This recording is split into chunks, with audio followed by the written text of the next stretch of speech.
Okay, now I know you all are cheating. Let us give the lovely JJ a little more love.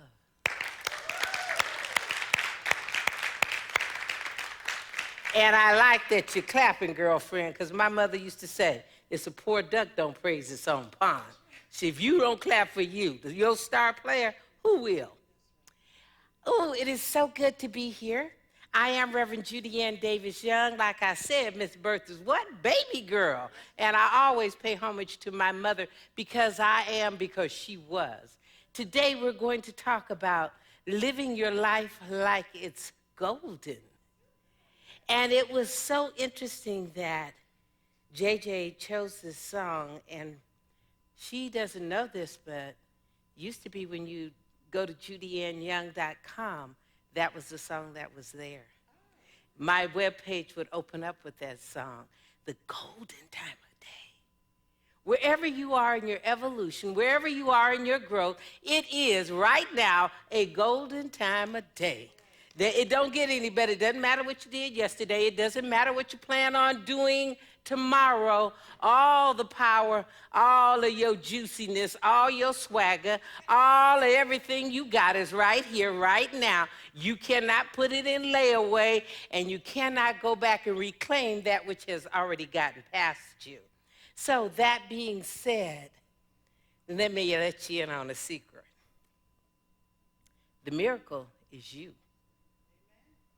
I don't know who you're waiting on, what you're waiting for. There's no one going to show up and be a better you than you are. I'll share this with you. A few years ago, I was throwing papers up in my office and running out to do something, and my assistant, who happened to be my daughter, she looked up and she shook her head. She said, you know what? It would drive me crazy being you. And I laughed.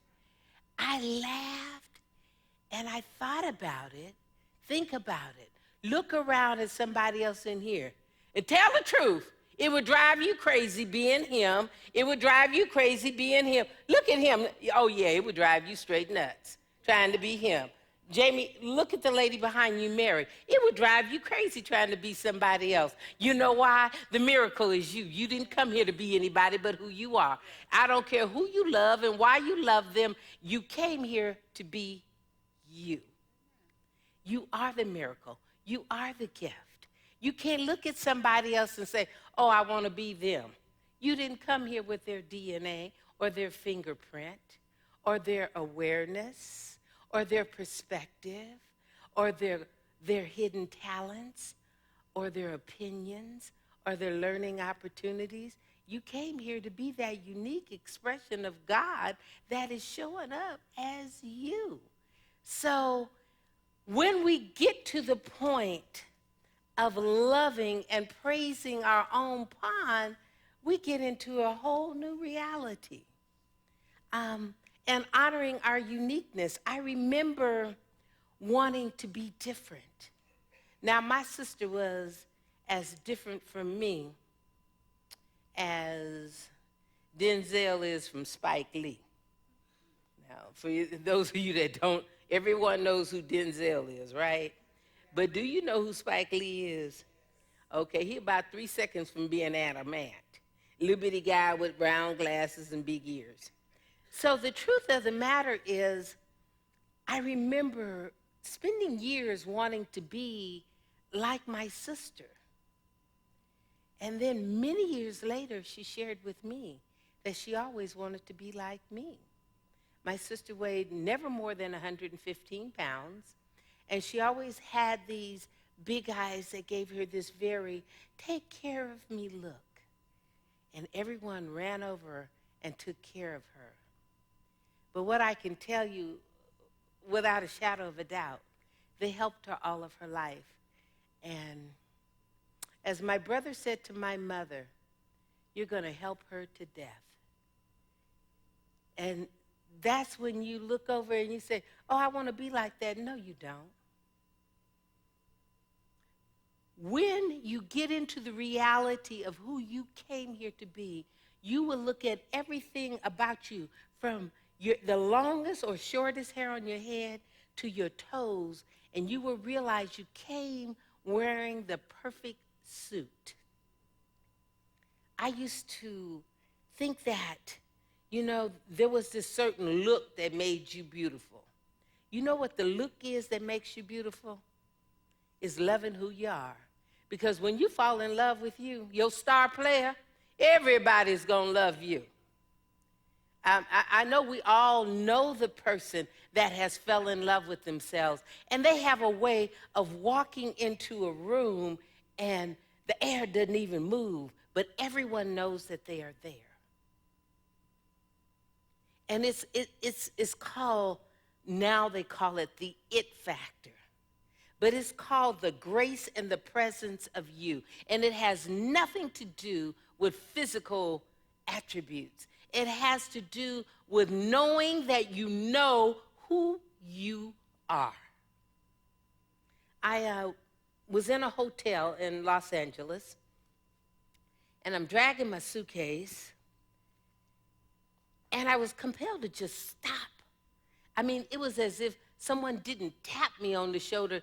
They hit me on the shoulder, and I turned around, and maybe 100 feet off was Brother Ishmael Tete.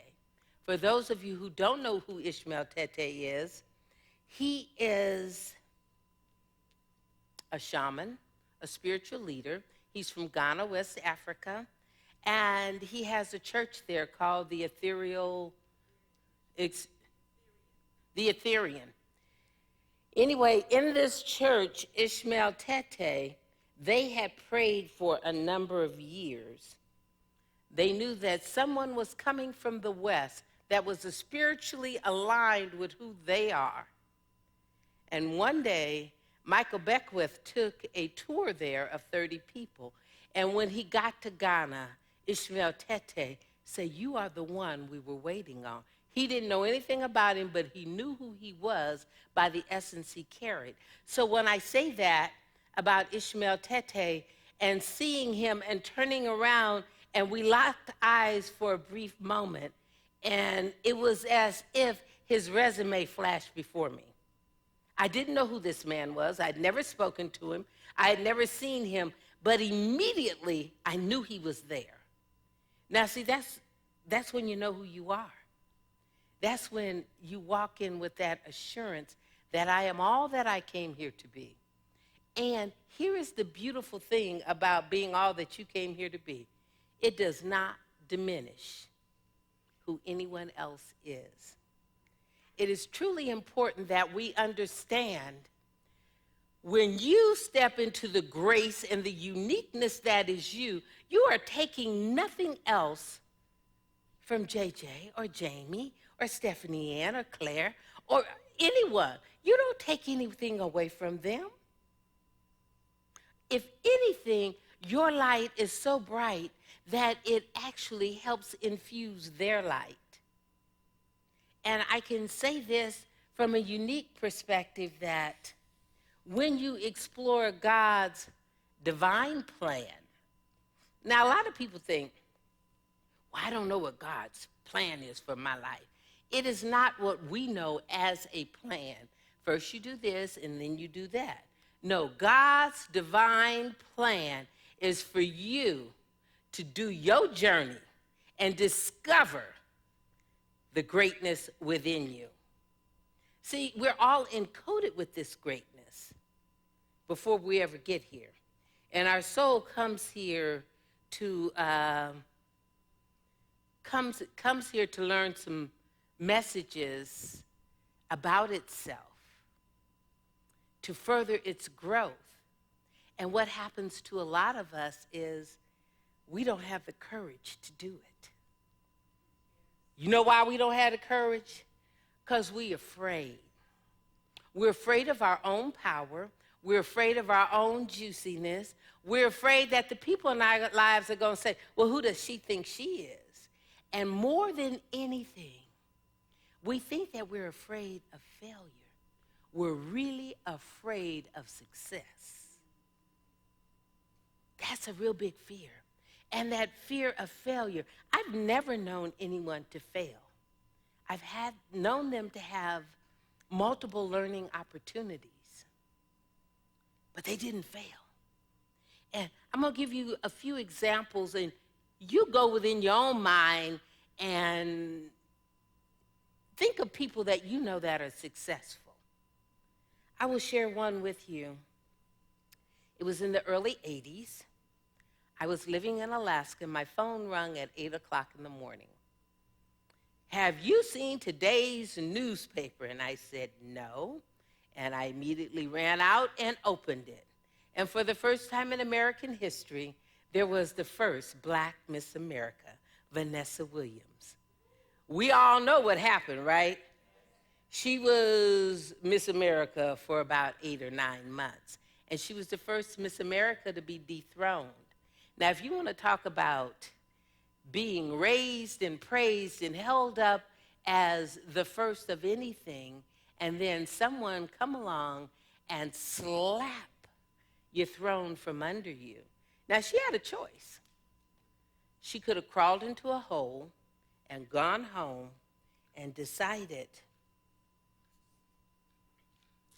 I wasn't worth it in the first place.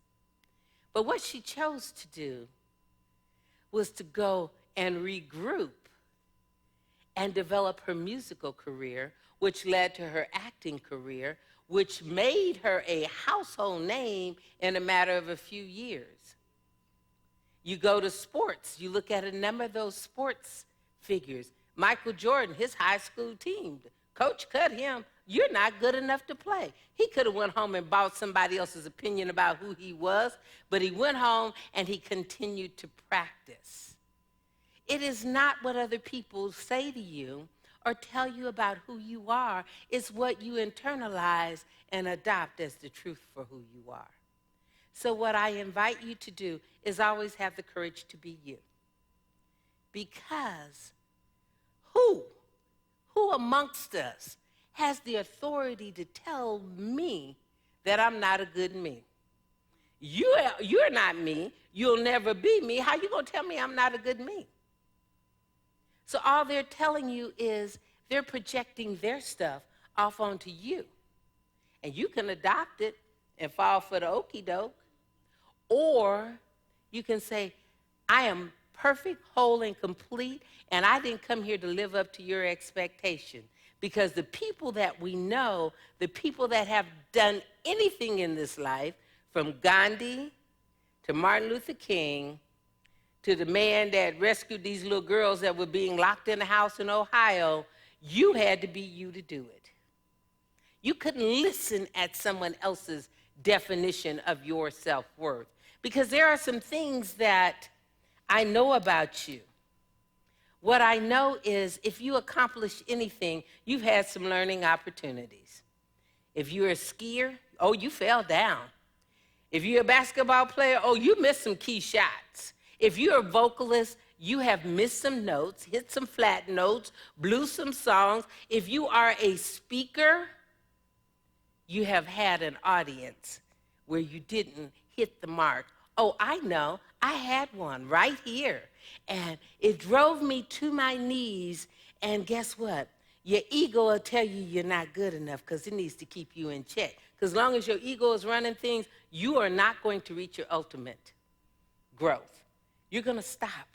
And I had a bad day for a number of reasons. And I cried and I agonized and I was ready to quit. I said, I'm not good enough to do this. This is for somebody else. And I came the next week prepared to tell this story of defeat. And I looked up. And some of y'all were here. And I said, I came with a story. But guess what? I got a new story. And I told a new story about having a friend. And that friend is the grace of God that never leaves you. It never goes on vacation. It's always there waiting on you to acknowledge its presence. And I realized that, you know what? If I don't stand up, show up, and be who I came here to be, who's going to be me? No one. And we have this illusion that being who you are means being something grandiose. That's not the truth. Let me share why I say that. There's a gentleman by the name of, and I don't follow sports, but his name is Chris Paul, and he plays with the Clippers. He's a basketball player. And he said, you know, there are less than 420 NBA players. There are thousands of college players. But there's only 420 NBA players. Does it mean all these other people aren't good? No. What it means is some of them gave up. Some of them didn't have the courage. Some of them weren't like Michael Jordan. And you show me anyone that's good at something, I'll show you someone that's dedicated and committed, and they will practice, and they will rehearse, and they will do it in the dark, in the late of the night, and they are not competing with you, or you. They are competing with that internal stuff. I remember reading an article about Michael Jordan when he did this movie with the rabbit, and that's when they came up with the song, I Believe I Can Fly. One of the conditions of him doing the movie was they had to put a temporary basketball court there so he could shoot hoops all the time. He was at the top of his game, but that wasn't good enough. To stay good at something, you must continue to do your own work. As someone says, oh, you stand up there and you make it look effortless. I don't want to tell you how many hours I've put in this. I don't want to tell you about the stacks of books that I read and reference, and I pull a sentence from here and one from here, and when I throw it all together and call it bam, y'all say, ooh, yeah, I got that. But you don't know that it's supposed to look easy when you've done your work. Now I want you to write this down, put it in your book, call it education. There is no express elevator to success.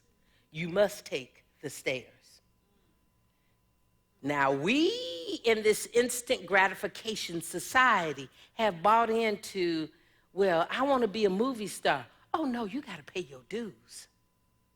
See, you know, I look around here, and it used to be my ego would say, but there's only 20 people, there's only 30 people, there's only 40 people, there's only, guess what? It matters not. I'm honing my craft right here. Because if I can be in relationship with 20, I can be in relationship with 200. And if I can be in relationship with 200, I can get in relationship with 2,000. But you must take the stairs. There's no express elevator. See, we have bought into the hype. You don't learn how to meditate for an hour. You must start with 2-3 minutes. Just let the mind be quiet for 10 seconds. You can't bite off a whole big piece. Bite off a sample. Master that piece. I heard one of my mentors say, I am not afraid of the karate master that knows 10,000 blows. He said, but I'm standing back from the guy that knows one blow, and he's practiced it 10,000 times. Hello. Don't be afraid of the guy that got 10,000 deadly moves that he's practiced once or twice. But you might want to think about the guy that's got one deadly move he's practiced 10,000 times. So the only way you get good at getting to be the best you is you have to show up. You must show up. You must have the courage to stand. And know that when you stand, people that are not living their lives, they're going to swat at you. They're going to do this. That's their job. If you don't have haters, you're not doing anything. That's the truth. You know, I was observing, I love to watch people, and I invite you to do this. In every community, every city, we always have our favorite homeless people that are sitting around a building. Everyone would wave by, hey, there's Willie the Wino. We had him growing up, hey, there's Willie the Wino. And everybody, how you doing, Willie? Okay, here's a couple of dollars. We always are friendly to Willie the Wino. But the people that are doing something, you notice how much criticism they take? Let me just throw one out there. And I'm going to step into the lion's den on this one. Paula Deen. My husband and I had a conversation about this, and it was about her using the N-word and referring to some racist stuff. And what I will say to you is this.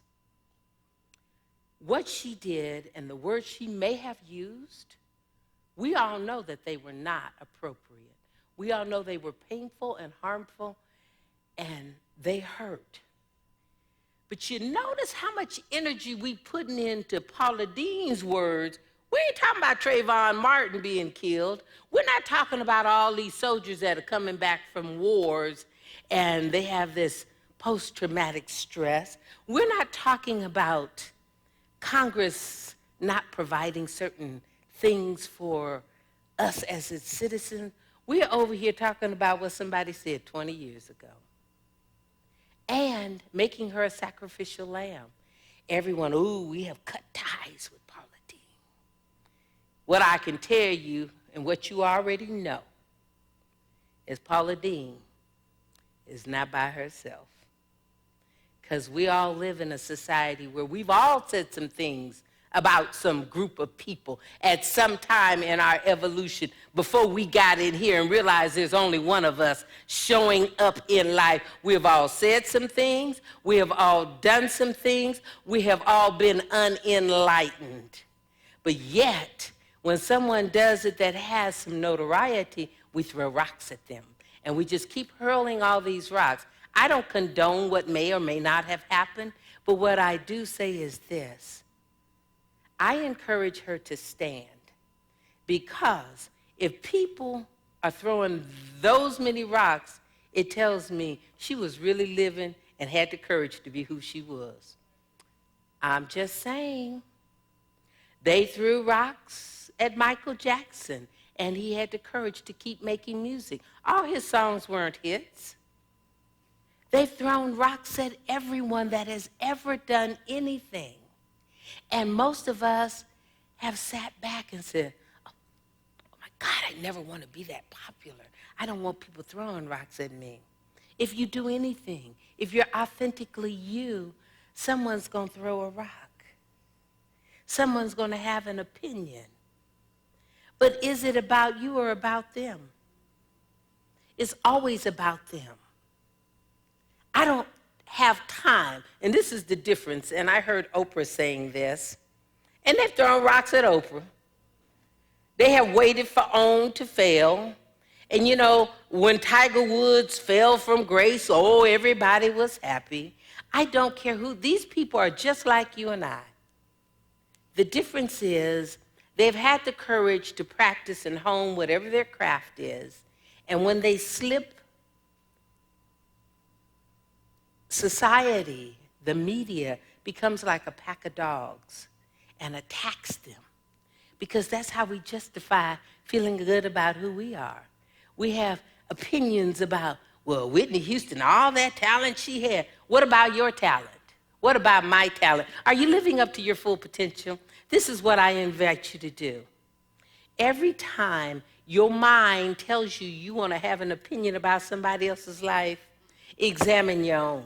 Because the only place I get to make any change is right in here. So I need to stay up in here making the change. I don't need to be over there changing Linda's business, because that's not mine. Because it would drive me crazy being Linda, and Linda would be stone nuts trying to be me. So this is what we do. We get in relationship with self. And here's what I know. When you love yourself and you explore your humanness, and you know that you are here on this journey, taking the stairs to your success. You honor all the other people going up and down the stairwell. because you know what it feels like. When I see someone that attempts to do something and they miss the mark, I cheer them on because I know what it takes to miss the mark. And I also know, and I say this to my grandchildren, they want to tell you all the good stuff. I said, no, tell me about the mistakes you've made. Because if you haven't made any mistakes, you haven't done anything. You haven't lived up to your potential. It comes with life. We all have to learn, and we all have to make some missteps. You don't learn how to dance because you get out there and every time you put your foot down, it's in the perfect place, or you look graceful doing it. You make those missteps. I did it. I've done it. I've done it a bunch of times. And guess what? I'm willing to be authentically me and do it again and again and again and another again. Because what I'm looking for is to be the best Judy-Ann that I can be. And I'll never arrive. I'll always be on the journey. This is the stairwell to heaven. And heaven is that higher realm of consciousness. I don't talk about the wino or the weed head or the person smoking crack, because you know what? You throw down a cookie, I got to make a decision. Now, do I get that cookie or do I go to the gym? We all have an area and an opportunity to work on self. What makes us feel good is if we can pick on you and your growth opportunity instead of focusing on us and our own growth opportunity. This thing called success is interesting because whenever you are authentically you, you are successful. When you wake up in gratitude, you are kind to other people. When you realize that we are all woven together with this invisible thread called life energy, you are successful. I have one of my closest friends who happens to live in Texas. She is a fabulous mother, and I've told this story before. And I asked her, how do you do this? And she said when she was 6 years old, and they asked her, what did she want to be when she grew up? She told them, a mother. I don't even know what to tell you what kind of mother she is. She's a fabulous mother. And those of us that didn't have the mother that loved us and nurtured us, it's never too late. Get you a mama. Get you somebody that makes you feel good about being you. Build you a network. Now, let me tell you about building this network. Don't have a whole lot of people in it just patting you on the back, telling you what you want to hear. I have some folks in my inner circle, and they tell me the naked truth. They will tell you, you know, that was all right what you said, but you didn't get back to the point. And I said, ooh. Those are the people you want. People that love you and can tell you the truth. I'm at a place in my own evolution, I don't want people to just tell me, oh, I really enjoyed you. No, I want those people that love me the most to come up and say, you know, you did this really well, and maybe you want to consider doing this. I want the naked truth. I can handle the truth. And what I will say in closing is always have a coach. I have more than one. Always have a coach. I don't care where you are in your growth, have someone that mentors you and coaches you to be the best that you want to be. You need either a financial coach, sometime a business coach, if you're trying to launch something, someone that will keep you honest. Because what I found is when you're paying people to critique you and to groom you and to grow you, oh, it's their job now to tell you the truth. Now, having a coach does not mean having someone that's tearing you down. It's having someone that says, this is what I saw, and here's how you try this on. This is how you could have done it a little better. That's the kind of coaching that you want. Someone that's going to coach you to be the best you. Don't try to adopt someone else's style. I've seen 5 ministers tell the same story, and it always had a different flavor depending on the style of the person telling the story. Just like the song, Golden Time of Day. I've heard a number of people sing that song, but when JJ did it, JJ put JJ in it. She, as they say, she owned the song. It's just like your clothes. A lot of people don't realize it. Stop buying what they sell and call it fashion. Don't wear clothes that are wearing you. Whatever your style is, let that be yours. Have the courage to just be you, to embrace you. And those things that you dislike about yourself the most, that's where your greatest benefit is, right there. I used to dislike my facial features because they were so dominant and strong. Well, guess what? I came here to do a mighty work, and I need a face just like this. I didn't need nothing to be distracting folks. I need this face. I needed all these teeth because my mouth is always open. I need all of this.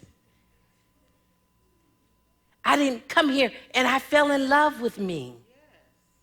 I fell in love, and guess what? When I fell in love with me, it opened the door for others to love me too. Yes, thank you very much.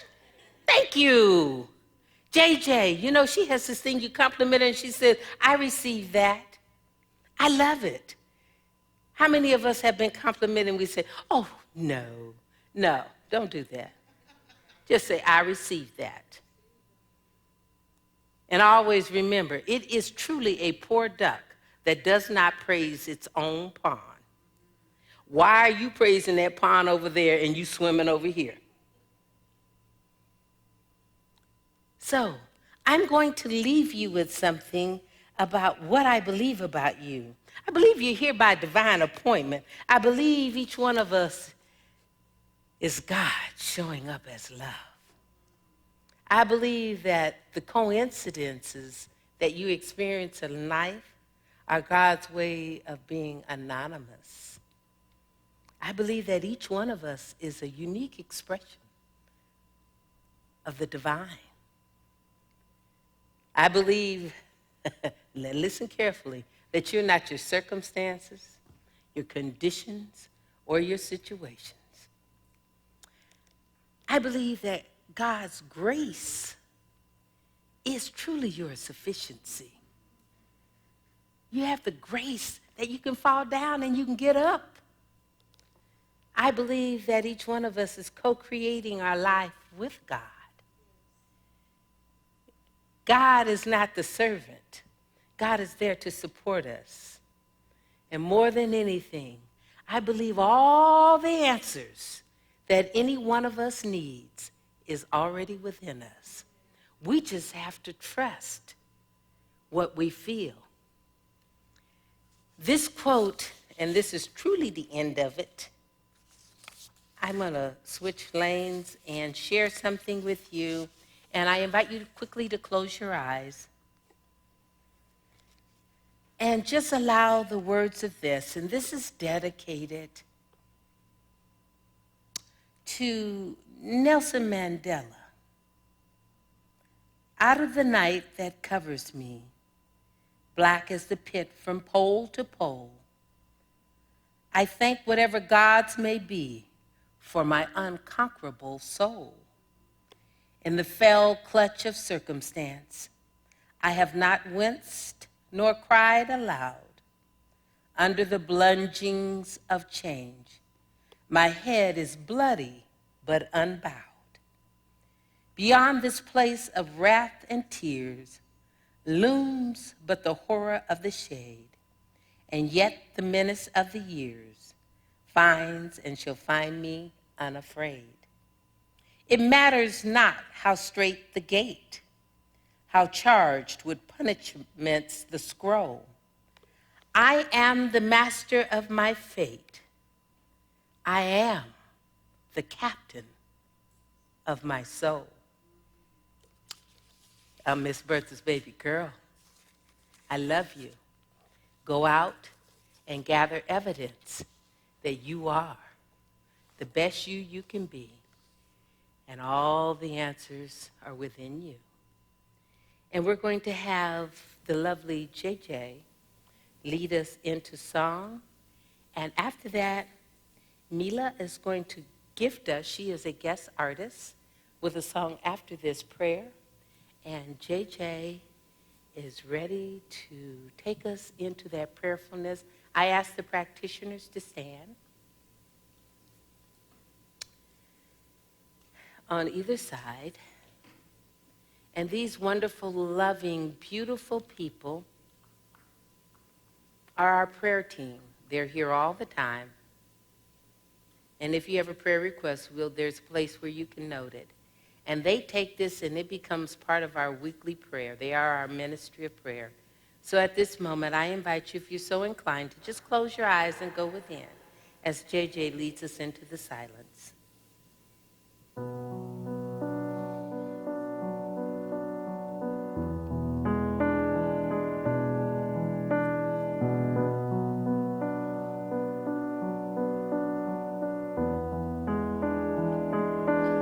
He gives me peace in my heart, peace within my mind, patience to understand God is truly kind. It's my responsibility to be the best me I can be, sharing joys, peace, hope, and love. The truth sets us free. Mother, Father, God, there's a healing going on. Mother, Father, God, there's a healing going on. Mother, Father, God, there's a healing going on. I say, oh, you are my soul. Oh, you rock my soul, my soul. As I stand naked in the truth of God's love, God's mercy, God's grace, God's abundance, and divine intelligence, I stand naked in the beauty, the perfection, the wholeness, and the completeness of the I am that is each one of us. For what I know is God has never made a mistake, and each one of us is destined and designed to be that unique reflection of God's creativity, of God's possibilities. For what I know is the Creator and the creation have blended their very best together and cast it upon the earth and called it you. So it's from this place that I can declare and decree that within us, we have all of the answers. That within us, we have all of the courage. That within each one of us, we are that unique, beautiful, bountiful, creative, divine, loving expression of God itself. So what I know is every day in every way, each one of us stands in gratitude that God made us just the way we are. That each one of us daily takes a step on the stairwell to our higher evolution, our greater yet to be, where separation disappears and inclusion and oneness is the only thing that is ever real. For what I know is that which is real can never be threatened, and that which is unreal never exists. So I speak a word of love, self-radical love, loving yourself from the inside out. Every facet, every cell, every organ, every limb, and every feature, every quirky personality trait.